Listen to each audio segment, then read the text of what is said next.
그런데 지금 궁금한 사항이요. 지난 2018년에 북한의 김정은 위원장이 신년사에서 그 평창 동계올림픽 참여할 용의도 있다. 뭐 이런 이야기를 하면서 바로 1년 전이었던 2017년 정말 언제 전쟁이 나도 이상하지 않았을 것 같은 상황이 180도 이제 바뀌게 되는데요. 자, 그러면서 이게 무슨 뜻이지 하면서 우리 특사가 방북을 해서 했을 때는 또 북미 정상회담을 할 용의가 있다. 또 이런 얘기가 나왔고요. 그래서 우리가 실제 그 눈으로 본 것처럼 2018년에 한반도 평화 정세가 시작이 됐는데요. 사실 그 과정에서 또 한번 뒤엎어질 뻔한 일도 있었죠. 트럼프 대통령이 5월달에 갑작스럽게 일방적으로 북미 정상회담 연기하겠다 이런 이야기도 했었는데요. 사실 2018년 김정은 위원장의 신년사에서 6월달에 제1차 싱가포르 북미 정상회담까지의 요약 5개월 정도의 시간이 굉장히 급박하게 여러 가지 일들이 좀 벌어졌을 것 같은데요. 혹시 그때 있었던 뒷이야기랄까? 저희 시청자들에게 한번 소개해 주시고 싶은 이야기, 그리고 어느 정도 이 상황이 급박하게 돌아갔는지 이런 설명 한번 좀 부탁드리겠습니다. 그러니까 이건 2017년 남북한 간에 이제 최악의 상태로 간 거는 2017년 11월 29일 날 북에서 화성 15형 대륙간 탄도미사일 시험 발사하면서 최고조에 달했죠. 네. 그 다음부터 이제 북의 태도가 좀 달라지기 시작했고, 그 다음 신년사에서 남측 대표를 만날 수 있고 평창에 소위 선수단을 보낼 수 있다는 얘기를 했고, 그러니까 우리가 바로 이제 그게 응답을 했고, 그래서 2월 10일 날 9일 10일 이제 김여정 제1부부장이 실질적인 특사로 왔고, 단장으로는 김영남 최고인민회의 상임위원장이 이렇게 왔는데, 그때 상당히 모든 게 잘 풀린 걸로 알고 있어요. 특히 우리 문재인 대통령하고 김정숙 여사께서 김여정 부부장에게 상당히 좋은 인상을 주었던 것 같아요. 사실 김여정 부부장이 남측에 대한 인상이 노동신문에까지 보도가 될 정도였으니까 상당히 좋은 인상을 갖고 갔고, 그리고 그 결과로 나온 게 이제 10월 25일인가 이제 폐막식에 김영철 부위원장이 내려왔죠. 김영철 부위원장은 당 중앙위원회 부위원장일 뿐만 아니고 통일전선부 부장을 맡고 있어서 대남 사업을 총괄하고 있고, 그때 이제 얘기가 잘 된 거죠. 그래서 이제 3월 5일인가 될 거예요. 5일, 6일 우리 정의용 특사하고 서훈 특사가 이제 평양을 갑니다. 그때 우리 쪽에서 원하는 걸 사실상 북에다 준 걸로 알고 있는데, 우리 측에서 원한 거는 기본적으로 남북 정상회담 하자. 그리고 정상 간 소통을 활성화하기 위해서 직통전화 가설을 하자. 그 다음에 우리 비핵화에 대한 우리 의지는 분명하다. 비핵화에 대한 언지를 분명히 달라. 네 번째로는 결국에 비핵화를 하려고 하면 북미 대화가 필요할 텐데, 그러면 미국하고 근데 북한과 미국 사이 정상회담 같은 걸 해야 될 것 아니냐. 그리고 이제 한미 연합군사훈련은 우리가 이번에 할 수밖에 없는 건데, 뭐 양해를 바란다. 뭐 이런 것들 이제 사전에 제가 볼 때는 준 걸로 알고 해요. 그 질문 리스트를 준 걸로 아는데, 그거에 대해서 이제 김정은 위원장이 아주 흔쾌하게 이제 답변을 하죠. 그래서 정상회담 할 용의가 있다. 4월 말에 하자. 직통전화 가설 오케이. 비핵화할 용의가 있다. 그리고 비핵화는 선대의 유훈이다. 그 다음에 미국 대통령하고 만나서 정상회담을 할 용의가 있다. 우리에게 위협적이지 않는다라고 하면은 뭐 한미연합군사훈련 같은 것도 용인할 수가 있다. 이런 식의 답변을 한 거예요. 그러니까 뭐 우리 측에서는 뭐 아주 깜짝 놀랄 정도의 호의적인 반응을 보인 거였죠. 그러니까 이제 9일, 10일 이제 바로 이제 서훈 정의용 특사가 워싱턴으로 날아가서, 그래서 이제 가서 처음에 트럼프 대통령 만나는 일정이 없었는데, 정의용 실장께서 이제 당시에 맥마스터 국가안보 보좌관 앞에 이제 간절히 원하고 그래서 결국에 만났어요. 만난 자리에서 김정은 위원장이 평양 방문 요청했다. 그러니까 트럼프 대통령이 그건 못한다. 그러나 정상회담 할 용의 있느냐? 그건 할 용의가 있다. 그때 내가 볼 때는 존 볼튼 회고록에서는 그 맥마스터 보좌관이 거기에 대해서 문제 제기했다는데 그게 아니고 맷 포틴저 아시아 담당 선임 국장이 이제 그건 전례가 없고 부적절하고 예. 실무 접촉을 한 후에 그걸 하는 게 좋습니다. 이렇게 얘기했더니 난 그때 이제 트럼프 대통령이 뭐라고 얘기를 했느냐면은 바로 그런 식의 접근 때문에 북한하고 진전이 없는 거다.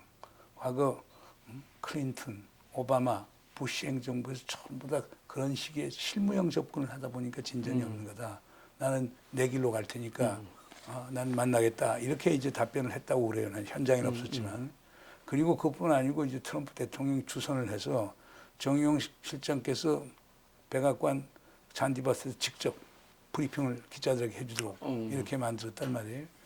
그러니까 그게 잘 풀렸죠. 예. 그러나 이제 그 과정에서 이제 그래서 이제 정상회담을 하는 걸로 해서 그 사이에 뭐 몽고 울란바토르에서 하느냐 무슨 뭐 판문점에서 하느냐 뭐 제네바에서 하느냐 이런 것들이 많이 나오고 사실상 실무 접촉을 통해서 이제 북미 정상회담을 조율 중에 있었던 거죠. 그 사이에 우리가 이제 4월 27일 날 예. 판문점 정상회담을 했고 그 이제 5월 달 가면 5월 달에 이제 두 가지 문제점이 있었어요. 하나는 존 볼튼이 TV 나가서 뭐라고 얘기했냐면 북한 핵 문제는 리비아식으로 해결해야 된다는 얘기를 예. 하니까 그거 갖고 이제 최선희 당시 외무성 제1부상이 아주 강력한 비판을 한 거예요. 좀 이따가 또 펜스도 똑같이 북한이 비핵화 먼저 하지 않으면은 아무것도 이룰 수 없는 식으로 얘기를 하니까 그거에 대해서 김계관 그 외무상 고문 직책을 가졌죠. 그래서 또 김계관 부상이 이제 제1부상이 마이클 펜스 부통령을 상당히 비판을 가해요. 네. 그러니까 트럼프 대통령이 그 북한 측 비판이 너무나 예의가 없고 도저히 받아들일 수 없다.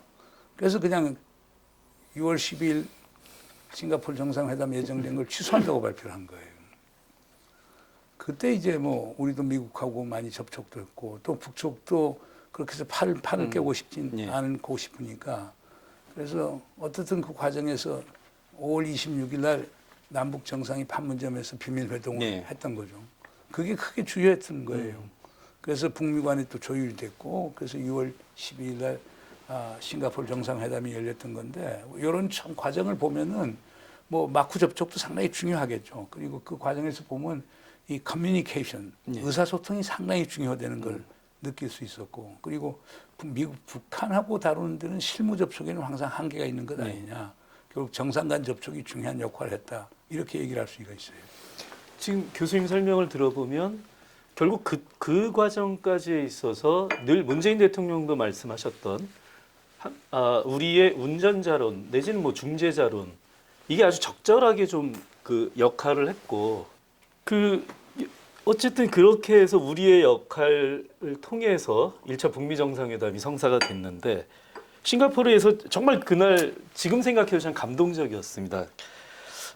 그날 나온 이야기를 보면 크게 네 가지의 합의가 있었죠. 새로운 북미 관계 수립, 한반도 평화 체제에 대한 구축을 노력한다. 그리고 한반도의 비핵화, 북한의 미군 유해 송환. 총 네 가지가 있었는데 사실 저는 그런데 발표를 보면서 좀 했었던 것이 네 번째를 빼고 나면 너무 이건 포괄적인 얘기로만 하고 끝난 거 아니야? 이 느낌이 좀 있었습니다. 그래서 약간 좀 걱정도 되긴 했었는데 어쨌든 지금까지 보면 이 합의가 네 번째 항의 미군 유해 송환을 제외하고서는 사실 아직 구체적인 진전이 되고 있지 못한데요.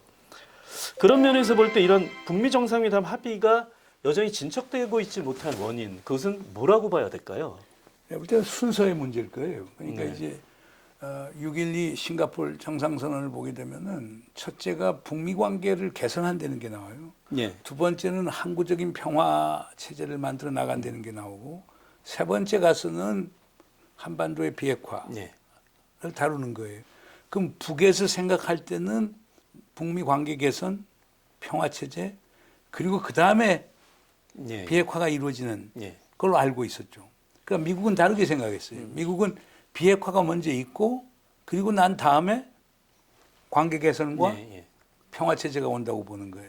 사실상 싱가포르 회담 바로 끝나서 7월 6일인가 폼페오 국무장관이 평양을 방문하죠. 네. 그리고 가서 요구하는 게 당신들 갖고 있는 핵시설에 대해서 신고부터 먼저 하자.